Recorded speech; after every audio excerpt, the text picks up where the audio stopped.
You read the creation story, there are things you pick out. Okay, the man was formed first, and then the law was given to the man before the woman was formed. And it's not stated anywhere where God again gave the law to the woman. So you can imply that the man had to disciple his wife in truth, right?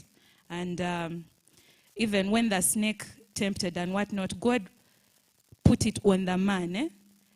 And the weird thing is that he was there sitting with her because that's what the word says. She ate and gave to Adam, who was with her. You get it? Like his responsibility, he did not do. And so here we are suffering with sin and whatnot. Eh? So a man as the leader of a home, irrespective of who earns more, right?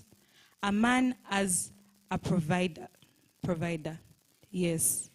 He's the one that was told to till the land. Not that you should not, remember you're a helper, eh? But it was primarily given to him to till the land. And his body was also made in like manner. And a woman's body was made to bear children and to nurture. And there's just a way God made us differently, of equal value, but differently and with different roles, yeah? So if you find yourselves in a situation, it's good to have an open mind, I think.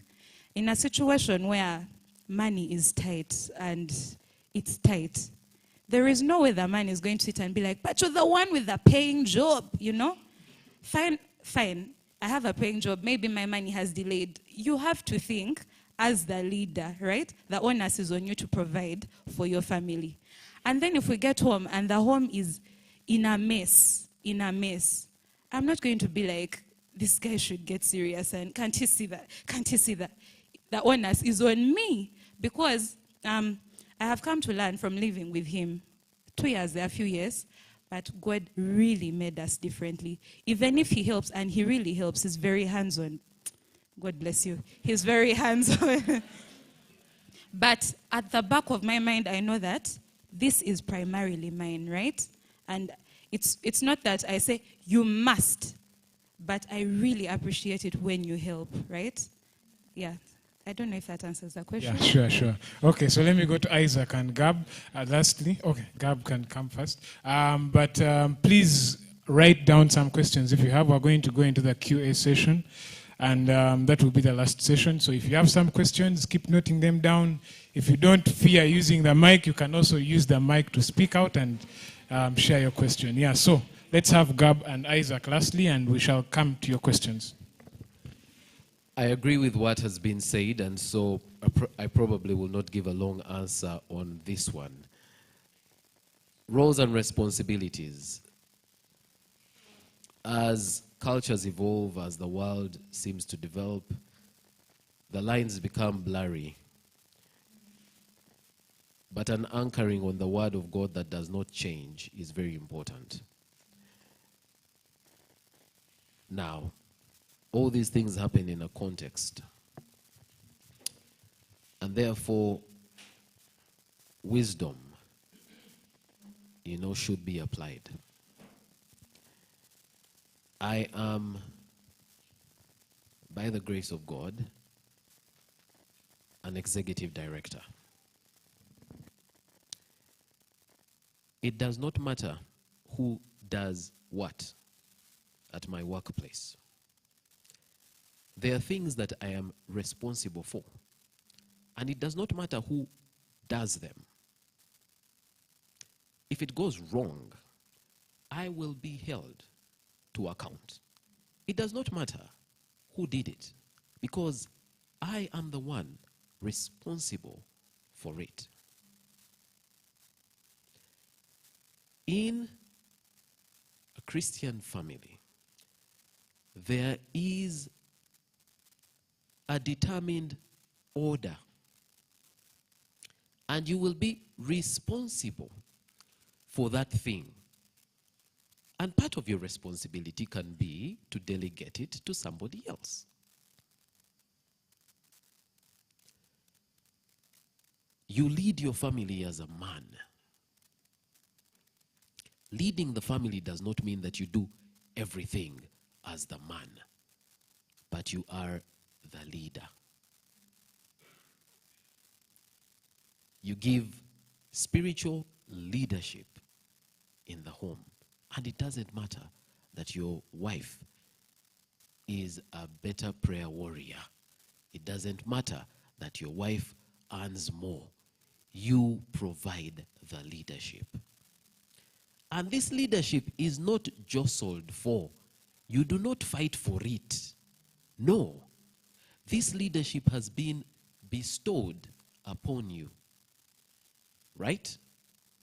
And with that leadership comes a lot of responsibility. Because if you misuse that leadership to abuse this precious person that God has placed in your life, you will pay very dearly. Because this is a child of God who you should respect and honor as a child of the King.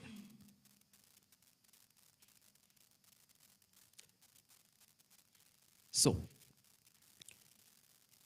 we get confused by seeing people doing certain things and start to think that that is their role. No. They are functioning that way for that moment. When King Oyo was how old? 3 years old. There were people that were running the kingdom. Were they kings? Were they? Does it matter that they are the ones who were doing the kingly business? Were they kings?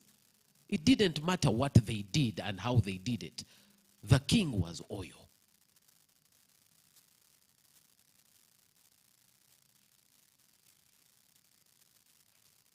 It is important that we have that clarity as we get into marriage.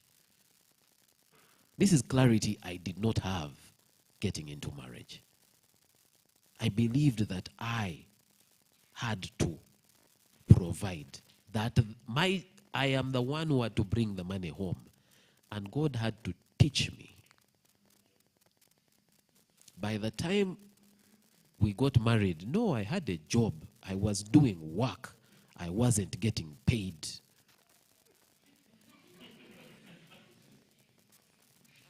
And so, it did not matter that I was working very hard.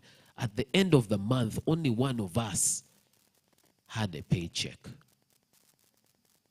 And so I had to restudy and understand what the Lord's provision means.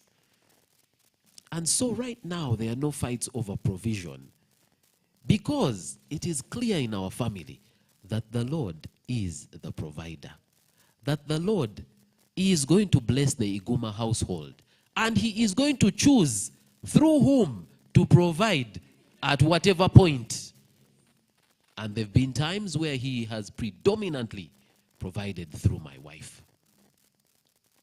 The last 2 years, who of you has known me, at least in the last 2 years you knew me? In the last 2 years. In the last 2 years, please put your hand up properly. Who of you could tell that the last 2 years, my wife was the one bringing a paycheck home? Who of you could tell? There's no way you could tell it. It's until 4 months ago where it changed. And now, I am the main earner at home. And if we were to go through, and I'm sure they know our story, God has done it like that throughout.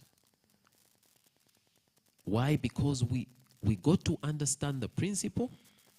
And for me, it was a harder way of learning than my wife. God had to teach me, in a very hard way. Now, you better learn that principle now. Otherwise, God will have to teach it to you the hard way. For me, he taught it to me by making sure that by the time we got married, I didn't have a paycheck. And so I was totally humbled. And then stupidity and pride came in. And